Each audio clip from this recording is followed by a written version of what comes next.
way of naming things using constants. For example, here is a constant pi with a value of 3.14.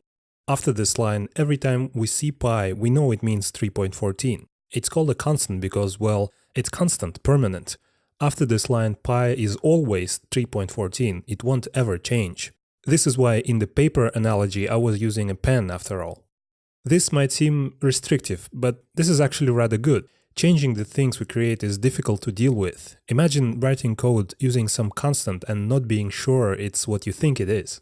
Nevertheless, sometimes you need to be able to change things you create or change the values, in other words. Say you want to do something 5 times. One way is to do it repeatedly while counting to 5 and then stop. For this, you'd need something to store this counter, this changing number. A constant won't work. It's permanent. You won't change its value after creating.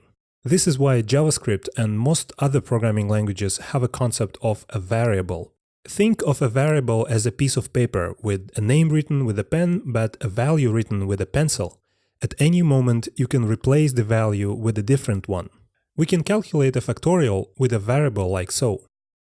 Creating a variable is easy. It looks like a constant, but instead of const, we say let. We'll let it be a thing, and this is not forever.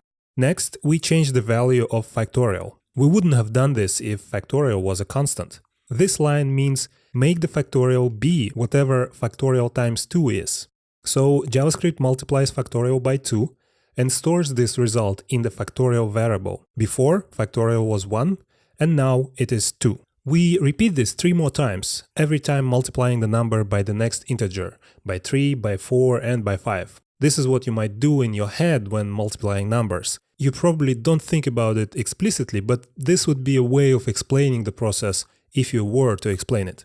This idea of using a counter to repeat something multiple times is common in programming, and most programming languages have loops for this. Let's look at one particular type of a loop, a while loop. It's a block of code that is repeated while some condition is met. Think of a farmer who works from sunrise till sunset.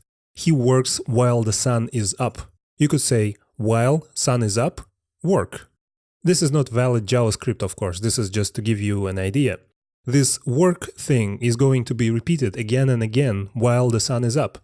This means after each repetition, we need to check if the sun is still up and stop if it isn't. In other words, check, do if it's true, check, do if it's true, check, etc. Okay, so here is the factorial function with variables and the loop instead of recursion. Whoa, what's going on here? First, we create 2 variables, one for the counter, to count from 1 to the upper limit, and the second for the running result. Then the main part begins, a while loop that repeats while the counter is less than or equal to n, the number passed to this function. The code that is repeated is simple. We change the values of our 2 variables. Running result is multiplied by the counter, and the counter itself is incremented by 1. At some point, this condition, counter is less than or equal to n, will become false, so the loop will no longer be repeating, and the program will continue to the next thing, return result. By then, the result will be the answer, because during those repetitions in the loop, the result was being multiplied by 1, then by 2, then 3, etc. until n, whatever that is.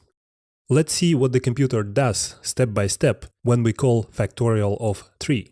Take one argument, number 3, known as n inside.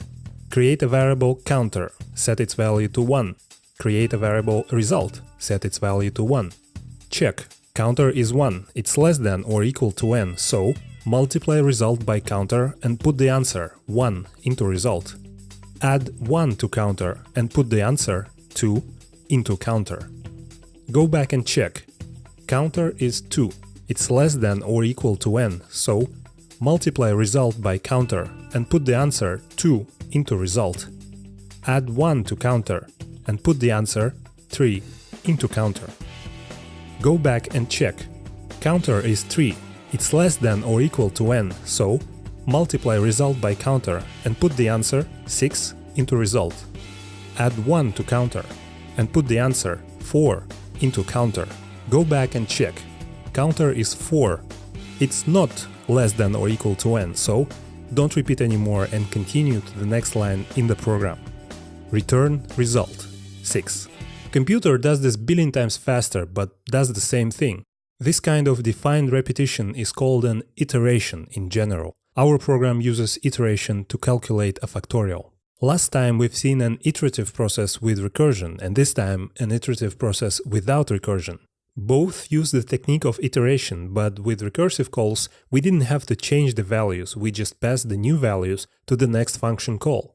On the other hand, this factorial function doesn't have any recursive function calls, so all the transformations should happen inside a single instance, a single function box. We have no other choice but to change the values of things. The style of programming you've seen before this lesson is called declarative. The style of programming you've seen today with changing values is called imperative. Compare a recursive factorial and a non-recursive factorial. This recursive function is declarative. It's like a definition of factorial. It declares what factorial is. This non-recursive iterative function is imperative. It's a description of what to do in order to find factorial. Declarative comes from Latin clarare, to make clear, to announce, to make a declaration. You declare, I want factorial of n to be n times factorial of n minus 1. Imperative comes from Latin imperare. It means to command. You command the steps precisely, multiply this and that while counting down and keep some numbers in mind. Declarative is what. Imperative is how. Writing declarative code is, in general, a better idea. Your code will be easier to read and understand, and it will be easier to build upon. Some languages tend to push you towards one side or the other, and some even leave you no choice, but ultimately you have to learn to see when imperative approach gives you more problems than solutions. Keeping track of changing variables is hard, and even a handful of variables make the system too complex to think about. Many bugs come from the changing state, and assignment statements that